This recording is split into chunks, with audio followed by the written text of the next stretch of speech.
Du ca yo zhe li, ha zhi zhe xi lo ling, deng e mi zhong, di ga zhe zhe dao mi, ha yo zhi zhe bi ni ling, deng e mi zhong, di ga zhe zhe dao zha, ha zhi zhe shu lo ling, deng e mi zhong. Đi ga yo zhe dao ga, ha zhi zhe gu ni ling, dang e du dan yo yo ling,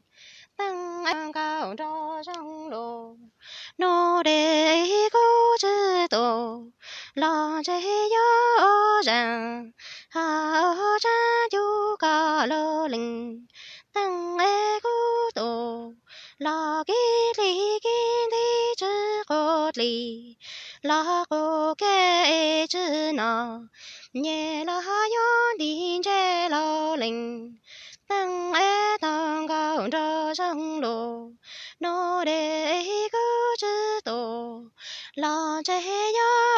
zhang, ha o zhan yu ga lo ling, dang e gu do la zu, ne ge li ge li zhi go li,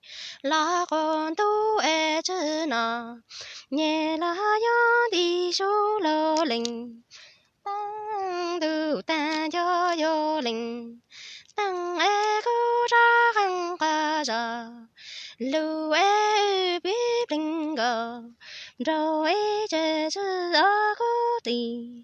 lu ye mo she la ya o dan ga, xin na lu yan yu lo ling.